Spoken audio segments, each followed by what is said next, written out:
अस्सलाम वालेकुम। उम्मीद रखता हूँ आप सब खैरियत से होंगे।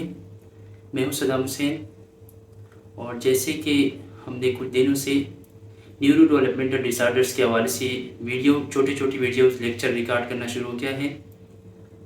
और लास्ट वीडियो में हमने इंटेलेक्चुअल डेवलपमेंटल डिसऑर्डर्स के हवाले से बात की थी, और आज हम न्यूरो डेवलपमेंटल डिसऑर्डर्स के अंदर जो एक और डिसऑर्डर आता है जिसका नाम है कम्युनिकेशन डिसऑर्डर, जिस पर बात करेंगे। तो बेसिकली कम्युनिकेशन डिसऑर्डर्स है क्या, इसके सिम्टम्स, काजेस और मैनेजमेंट पर हम बात करेंगे। लेकिन इस डिसऑर्डर्स पर बात करने से पहले मैं कम्युनिकेशन को ब्रीफली डिफाइन करना चाहूँगा। बेसिकली कम्युनिकेशन दो इंडिविजुअल्स के दरमियान इंफॉर्मेशन और आइडियाज़ की एक्सचेंज का नाम है। ये कम्युनिकेशन दो ऑर्गेनाइजेशन के दरमियान भी हो सकता है, और इसके डिफरेंट तरीके हैं। ये रिटन फॉर्म में भी हो सकते हैं, वर्बल और नॉन वर्बल तरीके से भी हो सकते हैं। अब कम्युनिकेशन डिसऑर्डर्स क्या है? तो कम्युनिकेशन डिसऑर्डर्स जो है ये किसी भी इंडिविजुअल की बोलने, समझने और माशरे के साथ यानी समाजी रवाबित को मुतासिर करते हैं। यानी हम ये कह सकते हैं कि कम्युनिकेशन डिसऑर्डर्स जो है इसमें डेफिसिट होता है इंडिविजुअल की लैंग्वेज, उसकी स्पीच और उसकी कम्युनिकेशन में। ठीक है, इन तीन चीज़ों में डिफिशिएंसी होती है, डेफिसिट होते हैं वो इंडिविजुअल। अब अगर हम कम्युनिकेशन डिसऑर्डर्स के टाइप्स की बात करें तो इसके अंदर 4-5 कैटेगरी है। इसमें सबसे पहला है लैंग्वेज डिसऑर्डर, दूसरा है स्पीच साउंड डिसऑर्डर, एक और है चाइल्डहुड ऑनसेट फ्लुएंसी डिसऑर्डर, और एक है सोशल प्रैग्मेटिक कम्युनिकेशन डिसऑर्डर्स। ये कम्युनिकेशन डिसऑर्डर्स की मज़ीद टाइप्स हैं। इनमें से आज हम लैंग्वेज डिसऑर्डर्स को कवर करेंगे। तो बेसिकली लैंग्वेज डिसऑर्डर क्या है?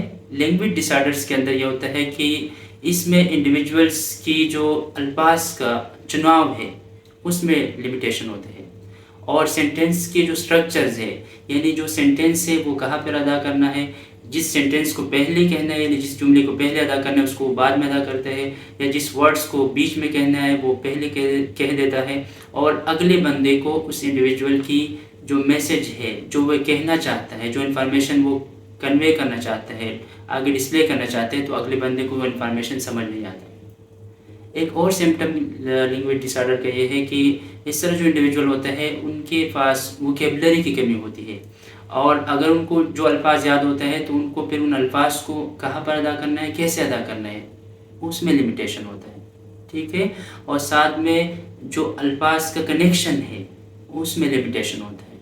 ठीक है, तो लैंग्वेज डिसऑर्डर्स के साथ जो इंडिविजुअल्स होते हैं तो वो फ्रस्ट्रेशन और सोशल एंजाइटी का भी शिकार हो सकते हैं, क्योंकि वो दूसरों के जो अल्फाज हैं, दूसरों के जो मैसेजेस हैं उनको भी नहीं समझ सकते, और अपने मैसेज को भी सही तरीके से कन्वे नहीं कर सकते। और इस डिसऑर्डर की जो शुरुआत है, क्योंकि ये डेवलपमेंटल डिसऑर्डर है और इसकी शुरुआत है वो अर्ली चाइल्डहुड में या अर्ली डेवलपमेंटल पीरियड में होते हैं, और लैंग्वेज डिसऑर्डर को 3 से 5 साल के उम्र के दरमियान जो है आप डायग्नोज कर सकते हैं। ठीक है, ये तो इसके सिम्टम्स हो गए। अब लैंग्वेज डिसऑर्डर्स को मैनेज करने के लिए मुख्तलिफ थेरापीज़ है, जिसमें स्पीच लैंग्वेज थेरापी है, और स्पेशल रिहेबिलिटेशन सेंटर्स होते हैं, स्पेशल बच्चों के स्कूल्स होते हैं जो कि वहाँ पे मुख्तलिफ थेरापीज़ जो है उनको प्रोवाइड करते हैं, और बच्चों की इन लैंग्वेज डिसऑर्डर्स और बाकी जो न्यूरो डेवलपमेंटल डिसऑर्डर्स हैं उन पर काम किया जाता है, ताकि आपका बच्चा जो है दूसरे पर डिपेंड होने के बजाय इंडिपेंडेंटली अपने मैसेज को दूसरे बंदे तक पहुंचाए, इवन कि वो पिक्चर फॉर्म में हो, रिटन फॉर्म में हो या स्पीच के फॉर्म में हो। ठीक है, अब ये तो इसके मैनेजमेंट की टेक्निक्स हो गए, तरीके हो गए, और इसके वजूहात क्या हो सकते हैं। तो लैंग्वेज डिसऑर्डर्स के वजूहात, जैसे कि हमने शुरू में न्यूरो डेवलपमेंटल डिसऑर्डर्स में बात की थी, तो ये भी न्यूरो डेवलपमेंटल डिसऑर्डर का एक टाइप है। तो इसकी भी वही वजूहात हो सकते हैं, जैसे कि जेनेटिक्स हो सकते हैं, एनवायरमेंटल फैक्टर्स हो सकते हैं, जिसकी वजह से जो है इंडिविजुअल इस बीमारी का शिकार हो सकता है। ठीक है, तो अगर आपके घर में ऐसा कोई बच्चा है या कोई ऐसा इंडिविजुअल है, तो as a family member, as a care giver, या आपकी फ्रेंडशिप में ऐसा कोई बंदा है, तो आपने उसको सपोर्ट प्रोवाइड करना है।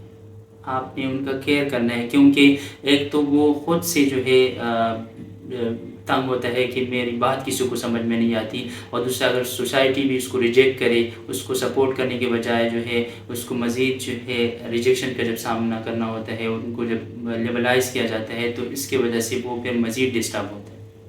ٹھیک ہے، تو آج کی ویڈیو میں ہم نے کمیونیکیشن ڈس آرڈرس کی بیسک کنسیپٹ، پھر کمیونیکیشن ڈس آرڈر میں جو پہلا ڈس آرڈر ہے لینگویج ڈس آرڈر، اس کی سمپٹمس، اس کی کازز اور مینجمنٹس کے حوالے سے بات کی. باقی انشاءاللہ ہم نیکسٹ ویڈیو میں باقی جو کمیونیکیشن ڈس آرڈرس ہیں ان کو جو ہے اسٹیپ بائی اسٹیپ ایک ایک چھوٹی ویڈیو لیکچر میں جو ہے ان کو کور کریں گے. تو اپنا بہت سارا خیال رکھیں، اور انشاءاللہ پھر نیکسٹ ویڈیو میں ملاقات ہوگی. اللہ نے